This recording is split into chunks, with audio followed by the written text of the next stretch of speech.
that one? That's the one, but that's the one he took on the other camera, so you can get one of yours to make it right when you get yours.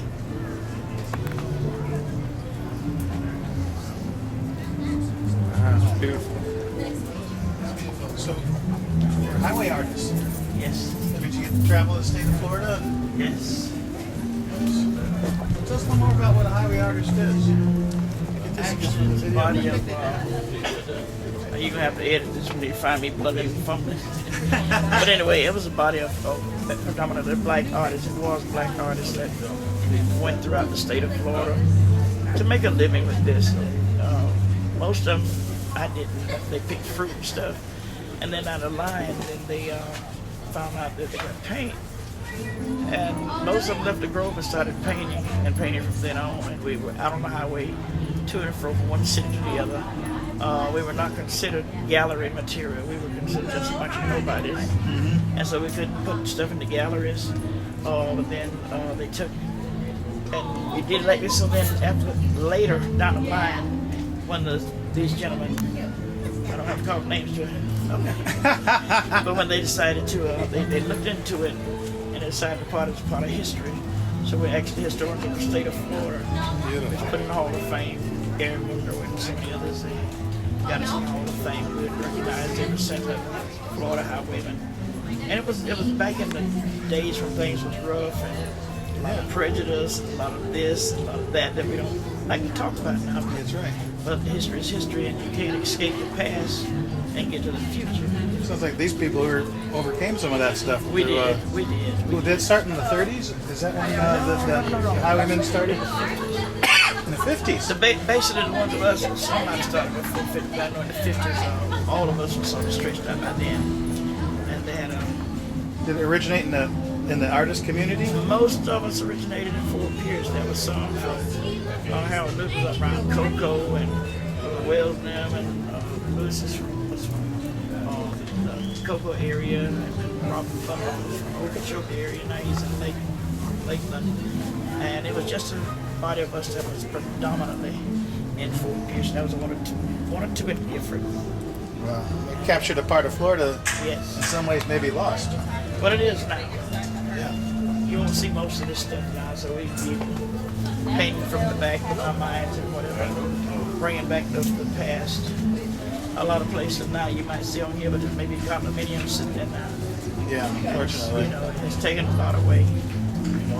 Congratulations, it's quite a legacy to pass on to not only your family, but to the whole community. Yes. Thank you very much for your time. You have a blessed. Okay. Good job. Where are you located from? Well, you're the Highwaymen too? Yeah. Excellent. Wow. Matter of fact, you might have seen my article about me in the Tampa Bay magazine. All right.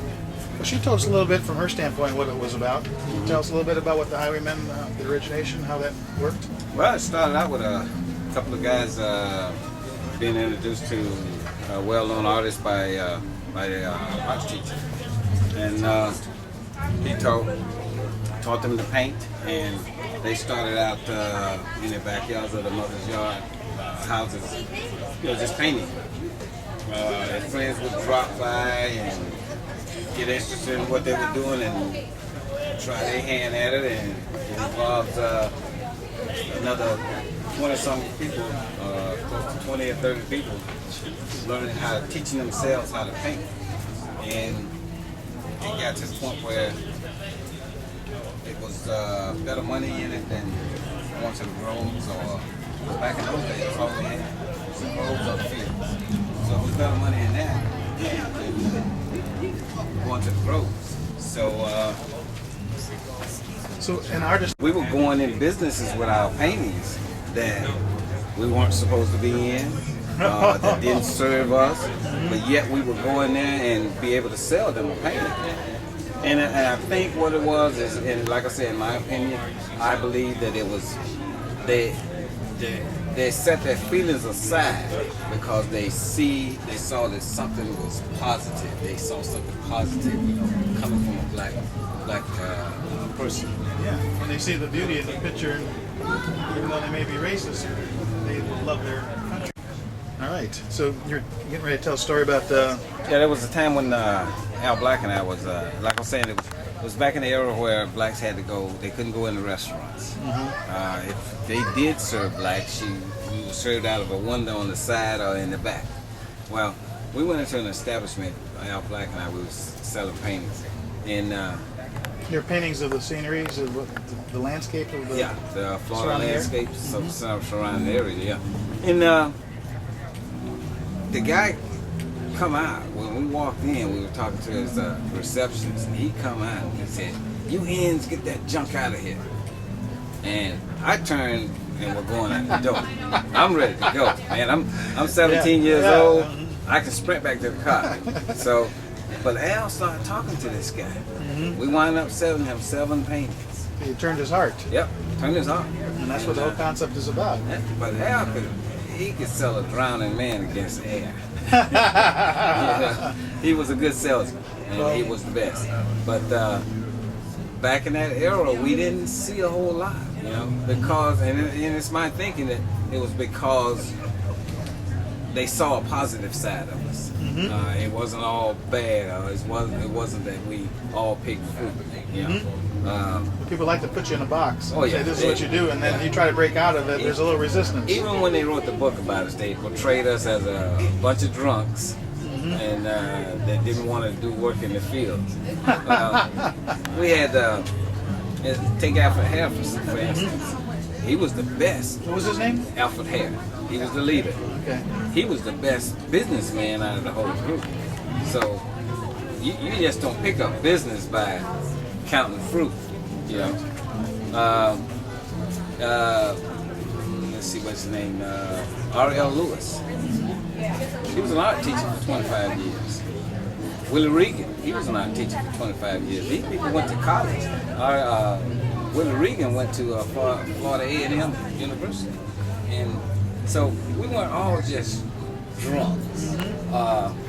Where that come from is when we did get together as a group to paint, or we would come to one another's house and just gather around, there was always barbecue and there was always beer. So, and maybe that's where they got it from. Now we had a few to fall off the wagon, but every family's got a one that falls off the wagon, Right. But for the most part, most of them were hardworking people who wanted to make a better life for their family. Plus, they had a creative side that they needed to if you hold it inside too hard, it explodes. Oh yeah. And it's a terrible thing to waste. The talent is a terrible thing to waste. Yeah, we were criticized by other artists as robbing people without a gun, painting junk art, motel art, folk art. But it all paid off in the end. It took us 40 years to get there, but at least it came in our lifetime. That's beautiful. That's beautiful because some of this stuff can't be found anymore. Yeah, It's not as easy to find. A lot of artists, they worked in and become famous until they were gone. Yeah. At least we're here to enjoy some of it. So, and it makes us feel. Well, before you go anywhere, if somebody wants to purchase any of these or learn more about it, do you have a phone number or a website? Yeah, they can contact me at the legendary Highwaymen Art Gallery in Fort Pierce at the Arcades Building, the Historical Arcades Building, 101 North US 1, Suite 110. Or they can call me at 772-467-9559. I very rarely call that number. It's the number to my gallery. Or they can reach me personally at 772-380-2026. Thank you very much, Jimmy, and it's been an honor meeting you and hearing your story. Thank you very much. All right, my pleasure. Let me give you one of my cards. Yeah.